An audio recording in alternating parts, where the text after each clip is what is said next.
आपको दिखाते हैं consul general Marrakesh Mirza Ishtiaq Baig का शाहाना लाइफस्टाइल, कराची का खूबसूरत तरीन उनका घर, लग्जरी गाड़ियां और ब्रिटिश तर्ज पर बनने वाला उनका खसूसी कमरा। मैं जहाँ पे भी ट्रैवल करता था वहाँ से कुछ ना कुछ आइटम्स जो था कलेक्ट करता रहता था। मेरी ये थी कि जो मेरा घर वो बहुत यूनिक हो।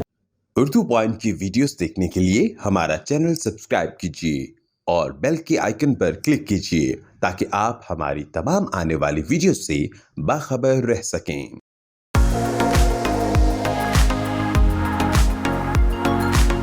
अस्सलाम वालेकुम जनाब, कैसे हैं? Welcome to my place. बहुत बहुत शुक्रिया, थैंक यू जी, माय प्लेजर जी। आइए प्लीज। हम आ चुके हैं बेग हाउस में। सर माशाल्लाह आप हमेशा मुस्कुराते रहते हैं धीमे मिजाज में, और जैसे ही हम बेग हाउस में दाखिल हुए हैं तो हमें एक चांदनी सी नज़र आ रही है, एक रोशनियाँ ही रोशनियाँ नज़र आ रही हैं। तो हम आपसे तो बात करेंगे लेकिन आप साथ चलते चलते हमें अपनी कलेक्शन के बारे में, घर के बारे में भी बताएंगे। ये अभी हमारी एंट्रेंस है जहाँ पे हम एंटर हुए हैं यहाँ पे जी। और ये यहाँ से आप बाहर देख सकते हैं कि स्विमिंग पूल भी है, घर का भी आपको व्यू यहाँ से नज़र आ रहा है। देखिए इस घर की मेन इम्पॉर्टेंट चीज़ ये है कि यहाँ पे पहले तो ये जो मेन हमारा फोकल पॉइंट है स्विमिंग पूल का, ये हर जगह से जहाँ जहाँ आप जाएंगे आपको नज़र आएगा। फिर इस घर के अंदर रोशनी, मैं दुनिया में 60 ममालिक का सफ़र कर चुका हूँ, और तो इस घर में जो सबसे इम्पॉर्टेंट चीज़ है कि इतनी हमने रोशनी रख रखी है कि रोशनी बहुत ज़्यादा यहाँ पे आती है। वी ऑलवेज फील के घर के अंदर घुटन नहीं होनी चाहिए। और अब हम जनाब आपको मैं अपना स्टडी की तरफ ले जा रहा हूँ, जो मेरा फेवरेट रूम है स्टडी का जी। मतलब अच्छा, ये घर जो है ये दूसरे पाकिस्तानी घरों के मुकाबले में आपको बहुत ज़्यादा मुख्तलिफ नज़र आएगा। उसकी एक वजह यह है कि इसमें कुछ मोरक्कन आर्किटेक्चर भी मौजूद है यहाँ पे। मैंने कुछ लोग वहाँ से भी हायर किए थे। तो मोरक्को का, क्योंकि मैं ऑनरी कौंसल जनरल हूँ जी पाकिस्तान के अंदर जी, मेरा एक ताल्लुक़ भी मोरक्को से है। मोरक्को मेरा जी सेकंड होम है जी। साल में कई बार मेरा जाना होता है जी। तो आइए जी, प्लीज़ हैव ए सीट जी।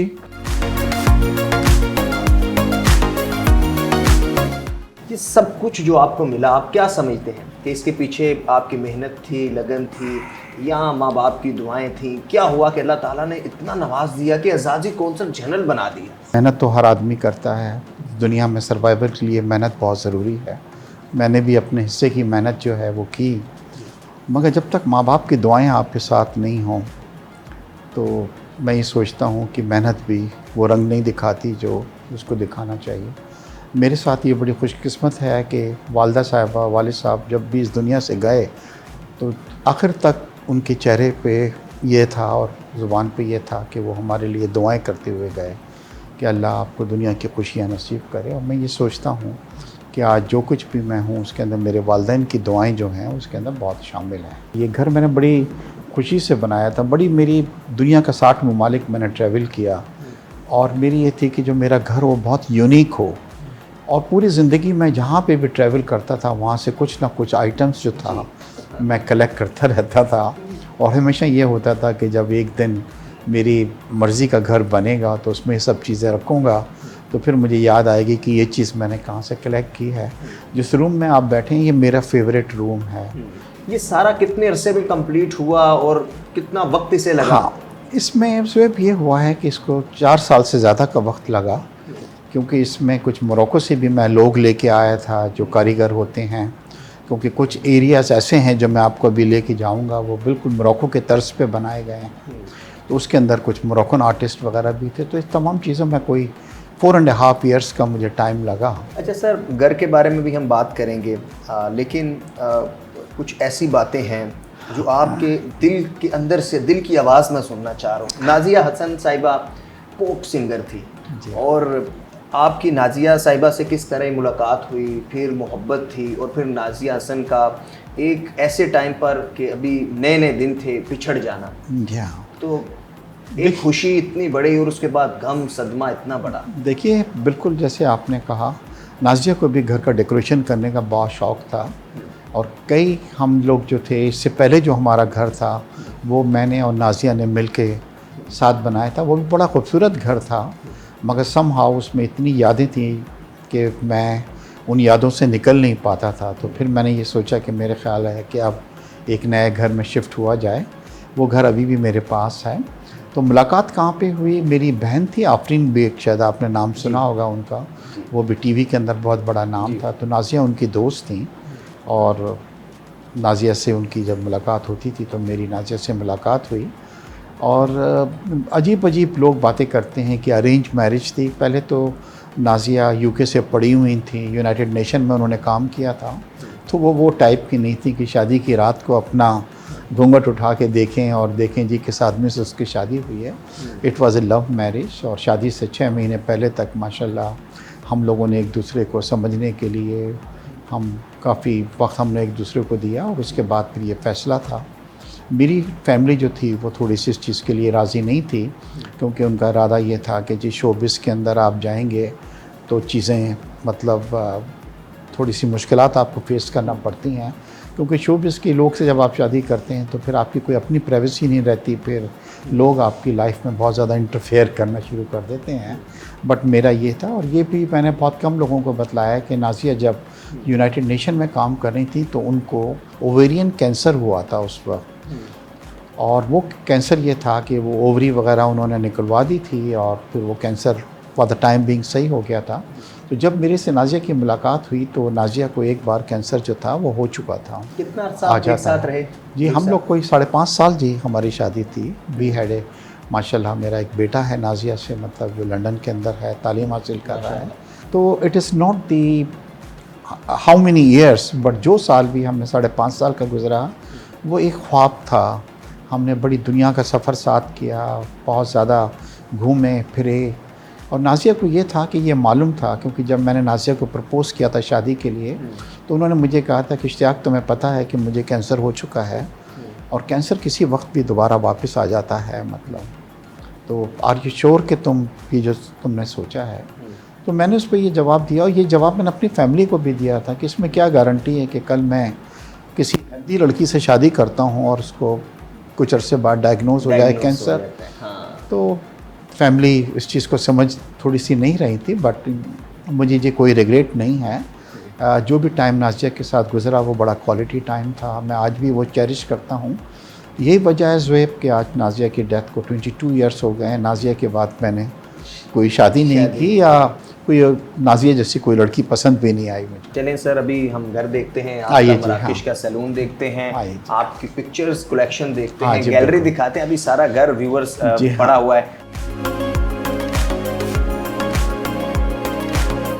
देखिए अभी कोई कुछ अरसे पहले ही मुझे मार्च के अंदर जो था ये सितारा इम्तियाज़ से सदर पाकिस्तान ने मुझे दिया जी। इससे पहले मैं जी तमगा इम्तियाज़ भी ले चुका हूँ। और ये मोरक्को के बादशाह ने मुझे दिया था। इसको वसान लावी कहते हैं जी, मतलब दिस वन आई थिंक ये भी वो प्रेसिडेंशियल हाँ जी हाँ। और ये क्योंकि बादशाह देता है तो एक बहुत बड़ी इसकी वो होती है। मैं वाहिद पाकिस्तानी हूँ जिसको इसको वसान अलावी कहते हैं वो जी। इसका मतलब क्या होगा सर? देखिए अलावी जो है वो डायनेस्टी है हज़रत सल्लम की, क्योंकि किंग का ताल्लुक़ जो है हज़रत सल्लम की फैमिली से है। और ये इनके फ़ोटोग्राफ से अगर आप यहाँ पे देखेंगे जी तो ये सदर पाकिस्तान मुझे गोल्ड मेडल दे रहे हैं। ये है हाँ, ये अभी जो मुझे सितारा इम्तियाज़ मिला है जी। इससे पहले तमगा इम्तियाज़ जो मुझे मिला था, ये गोल्ड मेडल मुझे PCCI का। और ये वसान अलावी जो है ये मोरक्को के सफ़ीर जो थे वो मुझे पहना रहे हैं। अच्छा सर, हमें पेंटिंग एंड कलेक्शंस बड़ी यूनिक नज़र आ रही है। क्या ये भी मराकेश से आई है, मोरक्को से? नहीं, मोरक्को की मेरी यहाँ काफ़ी बड़ी कलेक्शन है, मगर वो आउटसाइड है। यहाँ पे जो आपको पेंटिंग्स नज़र आ रही हैं हमारे पाकिस्तानी आर्टिस्टों की हैं। और ये जितनी भी चीज़ें देख रहे हैं जो मैं अभी आपसे जिक्र कर रहा था कि ओवर ए पीरियड मैंने कलेक्शंस की थी, वो यहाँ पे आपको नज़र आ रही हैं। जी। अच्छा, एक पिक्चर्स की हमें बड़ी कलेक्शन नज़र आ रही है। हाँ जी। और ये आप बताइएगा, ये मियाँ साहब के साथ ये आई ये थिंक मियाँ साहब के साथ अभी जी कुछ अरसे पहले 3-4 महीने पहले जी। मियाँ साहब से मिला था। ये प्राइम मिनिस्टर साहब के साथ हूँ जी। ये उससे पहले मैं मियाँ साहब से, मियाँ साहब इज़ ऑलवेज वेरी काइंड। अच्छा, मियाँ साहब के वाले से बात हो रही है, तो मियाँ साहब पाकिस्तान आ रहे हैं, कब आ रहे हैं? डेफिनेटली जी, मैं आपको बता रहा हूँ कि इंशाल्लाह ये जो डेट है ये चेंज नहीं होगी, क्योंकि मेरी भी उनसे बात हुई है, बट डेफिनेटली इज़ कमिंग।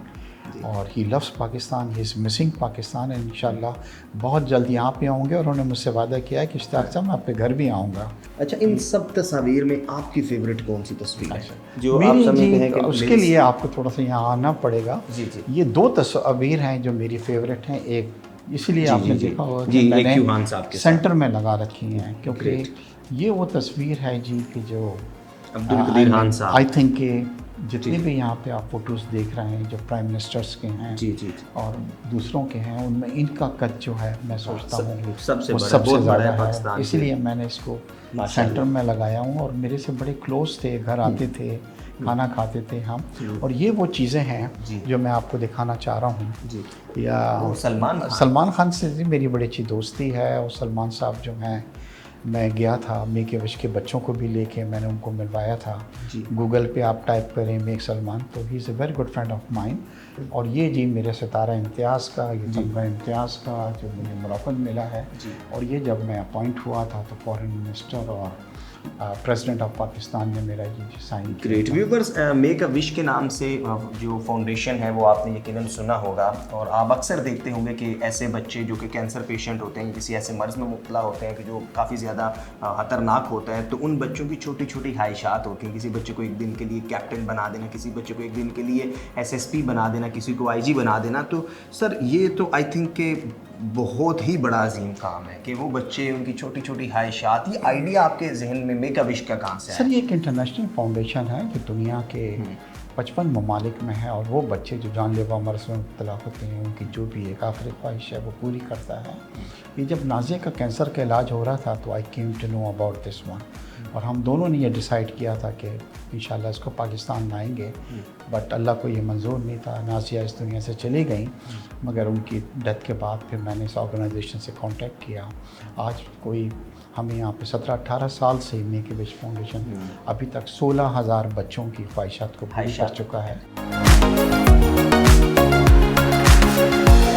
ये तमाम चीज़ें, ये मोरक्को का एक बहुत बड़ा आर्टिस्ट है, उसकी पेंटिंग है और ये भी पेंटिंग्स जो है मोरक्को की हैं। ये सब चीज़ें मोरक्को से मैं लेके आया हूँ।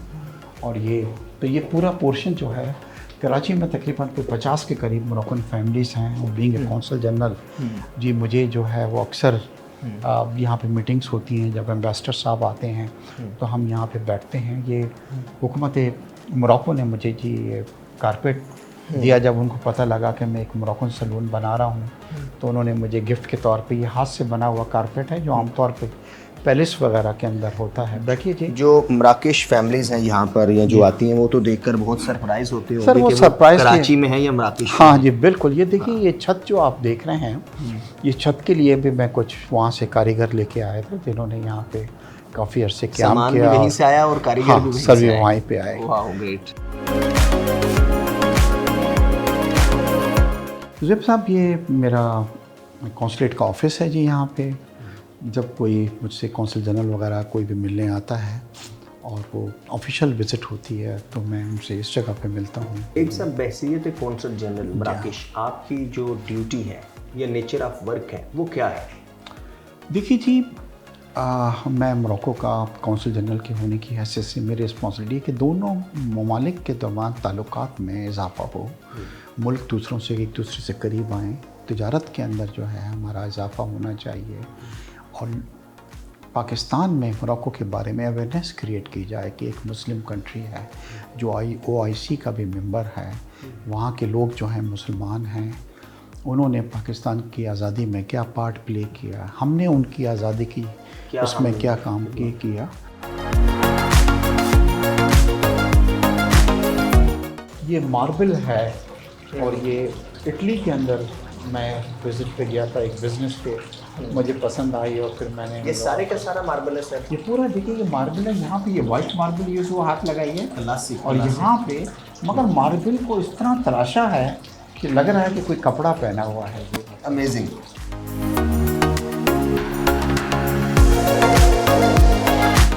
अच्छा ये सर ये मेरी वालदा है जिनका भी मैंने जिक्र किया जी, उनकी डेथ से 1-2 महीने पहले मदर डे था जी जी। तो इख्तियार मैं और साहब हैं अख्तियार साथ भाई जी, हाँ, माशाल्लाह। हमेशा मेरे घर में जब आप दाखिल हों जी तो आप मेरी वालदा को ही देखेंगे क्योंकि आई फील कि whatever I am today जी। इस बिकॉज ऑफ दुआ। ये नाजिया के साथ जी मेरी पाकिस्तान में तो शादी हुई थी, बट हमने इंग्लैंड में भी वाइट मैरिज जो कहलाती है ना, वहाँ पे आपको जाके जी जी। करनी पड़ती है, वो है वहाँ का फोटोग्राफ।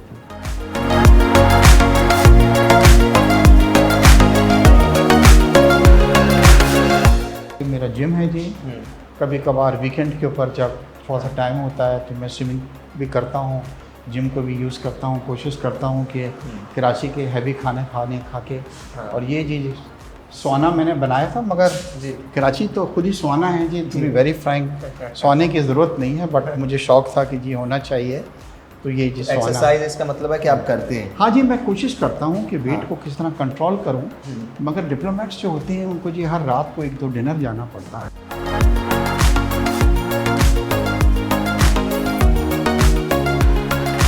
खाने में क्या पसंद है आपको? देखिए, खाने के मामले में आप यकीन करें कि मुझे खाने का इतना शौक़ नहीं है, और जो घर के अंदर बना हुआ हो, अगर भूख लग रही है तो आप दाल चावल भी दे दें तो मैं बड़े खुश होकर खा लेता हूँ, नॉट वेरी। मगर मुझे मोरक्कन खाने बहुत पसंद हैं। अगर आप देखें बिरयानी पाकिस्तान में और मोरक्को के खाने मुझे बड़े पसंद हैं जी। कंपैरेटिवली अगर देखें मोरक्किश खाने पाकिस्तान के जैसे स्पाइसी बहुत होते हैं, तो मराकश के खाने कैसे हैं? सादा हैं, स्पाइसी हैं? नहीं जी, वो स्पाइसी तो इतना ज़्यादा नहीं कह सकते, पर ऑलमोस्ट जो स्पाइसेस यूज़ होती हैं वही होती हैं जो हमारे खानों में है, मगर मिर्चें थोड़ी सी वो कम यूज़ करते हैं। पाकिस्तान में निस्बतन ज़्यादा होती हैं, बट बड़े अच्छे खाने इनके ताजीन कहलाती हैं। चिकन ताजीन, मटन ताजीन, यानी कि जो गोश्त को ताजीन कहते हैं ये, तो चिकन ताजीन और मटन ताजीन जो होती है बड़ा अच्छा होता है। टोटल फैमिली में कितने लोग हैं आपकी? आपने तो खैर शादी नहीं की, लेकिन भाई वगैरह बहनें सब इसी घर में? नहीं जी, मैं अकेला रहता हूँ, और मेरा एक बेटा जो था मेरी पहली शादी से है, ही लिव्स विद मी। मेरी बहू मेरे साथ होती है जी। तो मेरी बहू है, मेरा बेटा है। अब आपकी ज़िंदगी की कोई ऐसी ख्वाहिश जो आप सोचते हो कभी रात को सोने से कबल बिस्तर पर कि या अल्लाह ये ख्वाहिश है, ये पूरी कर दे? ऑनेस्टली मेरी कोई ख्वाहिश ये नहीं है मेरा, बस मेरी ख्वाहिश यही है कि किसी तरीके से जो भी अल्लाह ने मुझे दिया है, नियामतें दी हैं, मुझे इस काबिल किया है, मैं सोसाइटी को कुछ पे बैक करूँ। माशाल्लाह आपकी ड्रेसिंग के ऊपर मेरी नज़र है, Thank और you, मेरी sir. नहीं बल्कि तमाम ऑडियंस की नज़र है आपके Thank ऊपर। you, तो आपकी ड्रेसिंग हम देखते हैं बड़ी स्पेशल होती है, तो ये ड्रेसिंग इसकी सिलेक्शन कौन करता है? Tie, pant, coat, shirt, shoes, इसकी सिलेक्शन किसको पहली क्रेडिट बात जाता तो है? मेरे वालिद साहब को भी माशाल्लाह। देखिए, होता यह है कि जो चीज़ें, कई चीज़ें आप इनहेरिट करते हैं फैमिली से जी। यस। मेरे वालिद साहब को भी बड़ा अच्छा शौक़ था, सूट्स का, टाइस का बड़ा शौक़ था, तो मेरे ख्याल से मैंने उनसे ये सीखा है। और अभी भी, क्योंकि अब मैं कौंसल जनरल हूँ, तो रोज़ाना रात को मैं डिप्लोमेटिक रिसेप्शंस में होता हूँ, जहाँ पे सूट हमें बहुत ज़्यादा पहनने पड़ते हैं, टाई बहुत ज़्यादा लगानी पड़ती है। यस। तो मुझे शौक़ है। और फिर मैं ज़्यादातर शॉपिंग जी मैं बाहर से करता हूँ। मैं दुबई में भी मेरा बिज़नेस है, घर है दुबई के अंदर भी। मोरक्को के अंदर बड़े अच्छे अच्छे कपड़े होते हैं, तो मैं जब जाता हूँ तो एक शाम में मैं अपने लिए शॉपिंग करने निकलता हूँ, और फिर पूरे साल की शॉप करके। आपके सोर्स ऑफ अर्निंग क्या है बुनियादी तौर पर? अब मेरे जी, जैसे मैंने आपको बताया कि हम टेक्सटाइल के अंदर भी were one the leading manufacturer of denim in Pakistan, spinning में भी थे। अब हम रियल एस्टेट में बहुत आ गए हैं, क्योंकि आजकल आपने देखा है कि आजकल रियल एस्टेट काफ़ी। हाँ, रियल एस्टेट, हमारे कई टावर हैं यहाँ यस, पे, बिग टावर्स जो हैं, काफ़ी इन्वेस्टमेंट हमारी पाकिस्तान में रियल एस्टेट में, यहाँ पे भी लाहौर के अंदर, फिर हम दुबई के अंदर, we are in a very big way, वहाँ पे भी रियल एस्टेट है, हम डेवलपर हैं जी वहाँ जो पे। ज़्यादा पैसा आपने कमाया वो किस बिजनेस से कमाया? रियल एस्टेट ने हमें, क्योंकि देखिए इंडस्ट्री एक ऐसी है कि to be very frank, Pakistan में इंडस्ट्री में बड़ा उतार चढ़ाव रहा है। जैसे इस वक्त आप देख रहे हैं कि इंडस्ट्री बंद पड़ी हुई है, कोई गैस नहीं है, इलेक्ट्रिसिटी इतनी ज़्यादा महंगी हो गई है, एलसीज नहीं खुल रही, तो पूरी दुनिया टर्मोइल के अंदर है। तो इस वक्त इंडस्ट्री तो बिल्कुल अच्छी नहीं जा रही है। मगर रियल एस्टेट जी हमेशा ये होता है कि जब क्राइसिस होते हैं या चैलेंजेस होते हैं तो अपॉर्चुनिटीज़ भी क्रिएट होती हैं। माशाल्लाह हमारा दुबई का setup is doing very good, हमारा मोरक्को का setup is doing very good. तो अल्लाह का करम है जी। चलें सर, बहुत शुक्रिया। My pleasure ji, thank you very much. आज बड़ी तफसील से गुफ्तगू हुई। शुक्रिया हमारे जी, साथ मौजूद थे मिर्ज़ा इश्तियाक बेग साहब। मिर्ज़ा इश्तियाक बेग साहब पाकिस्तान का एक बड़ा नाम है, पाकिस्तान का असासा हैं। उर्दू पॉइंट इसी तरह मुनफरिद यूनिक कंटेंट आपके साथ शेयर करता रहेगा। देखते रहिए उर्दू पॉइंट। अपने मेज़बान ज़ोहैब मंशा को इजाज़त दीजिए। अल्लाह हाफिज़।